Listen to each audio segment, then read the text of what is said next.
Certains et certaines d'entre vous ont sans doute déjà oublié La Princesse et la Grenouille, sortie en 2009 dans nos salles obscures. Pourtant, un personnage charismatique de cette œuvre persiste dans notre mémoire collective. Le docteur Facilier est un méchant banal, mais sa gestuelle, sa prestance et ses projets machiavéliques ont fait de lui un méchant attachant et que l'on comprend.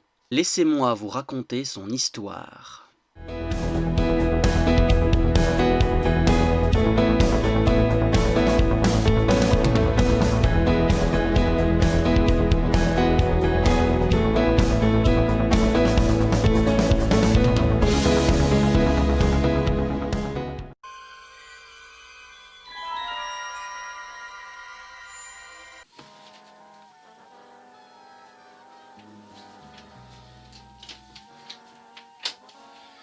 Ouf. Ah, c'est vous. Vous êtes là. Oh là là. Je suis content de vous voir. Dehors, il y a une pandémie, je sais pas si vous êtes au courant, donc j'ai qu'une chose à dire. Faites très attention à vous les amis, et surtout, portez un masque. C'est très important les gars, c'est très important. Sinon, eh bien, j'ai peur qu'on se retrouve en confinement une troisième fois, et ça, c'est pas cool. Bonjour à vous, voilà, je pense que nous avons le pire message préventif au monde. Franchement, je crois que les publicitaires du coronavirus, là, ils se sont dit, ouais, c'est pas mal, il y a un petit truc, mais, ouais, non, c'est pas ouf. Bref, commençons la vidéo. Vous savez, dès l'instant où j'ai commencé à écrire les instants Disney, il y aurait bien évidemment et bien entendu un épisode consacré au Docteur Facilier. Je crois que c'est le Docteur Facilier son nom, vous me répondrez en commentaire pour le coup.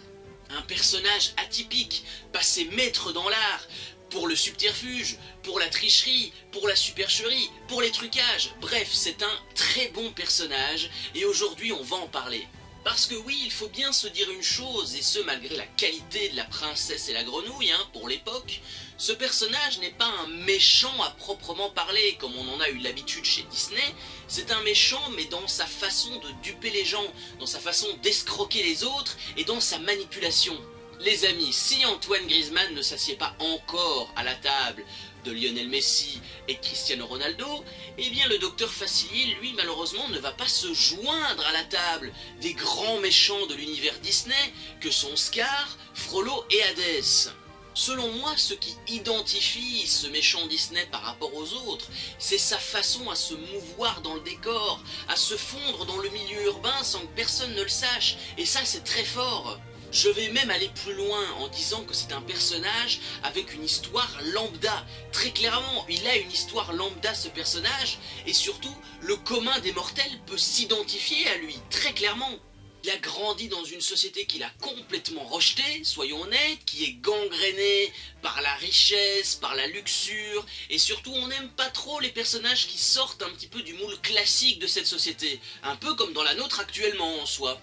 Ce qui est intéressant dans ce que je viens de vous énoncer, c'est que ça fait un paradoxe énorme avec la ville de la Nouvelle-Orléans en tant que telle, qui respire la vie, le bonheur, la joie, la musique, le théâtre, le jazz, l'art. Bref, ici il y a une très belle nuance qui a été apportée par le film Disney. Pour moi, c'est un personnage que je vais qualifier de passe-partout, parce que finalement, la mémoire collective, notre mémoire collective, on ne va pas le retenir pour son côté machiavélique, méchant, destructeur, non, on va retenir son attitude groovy, un petit peu dansante, son corps élastique, et surtout, encore une fois, sa façon de se mouvoir si facilement dans le décor urbain. C'est vrai, le docteur Facilier n'a qu'une seule chanson dans le film. Une seule chanson, ce qui est rare pour un méchant, il faut le souligner, mais cette chanson elle est tellement importante parce qu'elle nous dévoile tout son univers, toute sa vie de rejeté, sa vie obscure, sa vie cachée, ses liens avec les monstres des ténèbres, ses amis de l'au-delà comme il les appelle.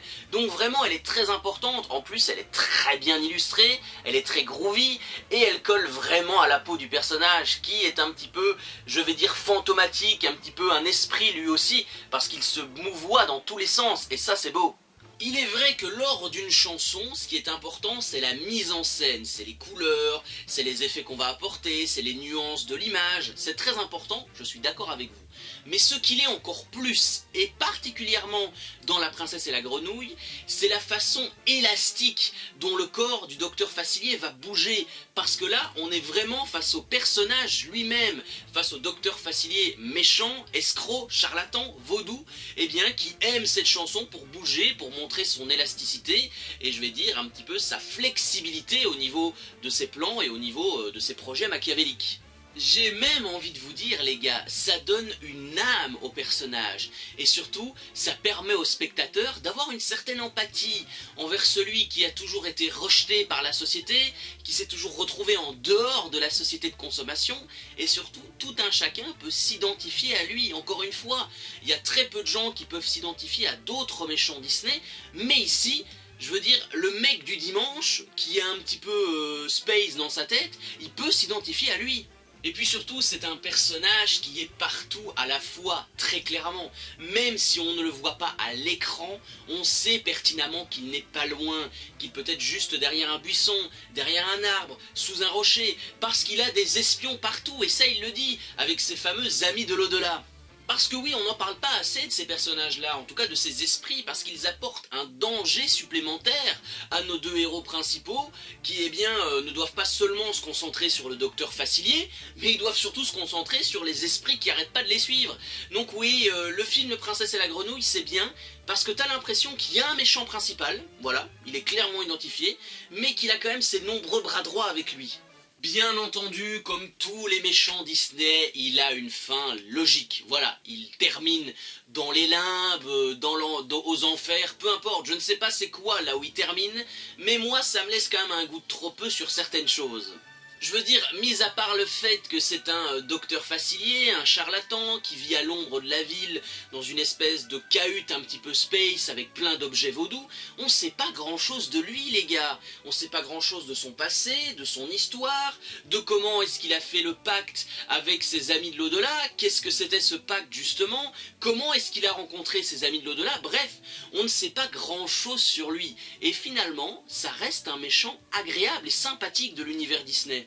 Parce que oui, contrairement à d'autres personnages Disney, d'autres méchants beaucoup plus charismatiques, beaucoup plus gigantesques entre guillemets au niveau de la réputation, eh bien lui on va surtout le retenir pour son agilité, son élasticité, sa réflexion, sa flexibilité dans la conception de ses plans, son attitude un petit peu groovy, bref, on va le retenir pour tout ça, parce que c'est pas un méchant machiavélique diabolique, mais c'est un méchant groovy, c'est un méchant qui eh bien, nous donne de l'empathie pour lui, pour celui qui a toujours été rejeté, encore une fois, par cette société de consommation, cette société de la Nouvelle-Orléans. Voilà les amis, j'espère que cette vidéo vous a plu, elle est terminée, voilà, ce nouvel instant Disney touche à sa fin, nous avons terminé le 8e, et oui quand même, ça passe vite les gars, hein. Franchement, je me dis, on est déjà presque à l'épisode 10, on n'est pas loin là.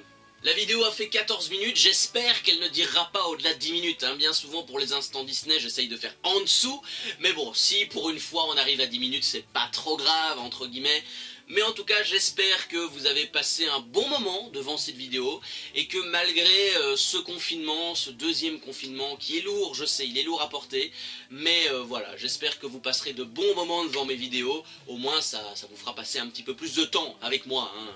C'est cool. En plus il y a une critique qui arrive à la fin du mois et elle est sur Digimon, donc j'espère que vous serez au rendez-vous. Attention, attention, soyez attentifs à l'indice vocal en fin de vidéo, évidemment ils reviennent, donc voilà, vous aurez le petit indice pour l'épisode 9 qui arrivera l'année prochaine, en 2021, je ne sais plus quel mois mais elle arrivera, et surtout n'hésitez pas à vous abonner pour voir plus de contenu, likez les vidéos pour aider au référencement bien évidemment, et surtout lâchez votre meilleur commentaire, ça fait plaisir, je le lirai attentivement et j'y répondrai avec amour. Quant à moi, je vous dis à très bientôt sur YouTube pour de prochaines vidéos. Portez-vous bien, prenez soin de vous, c'est le plus important. Continuez d'aimer ceux qui vous aiment, vos amis, vos proches, là aussi c'est important. Et surtout, on se retrouve fin du mois pour la critique sur Digimon. Salut!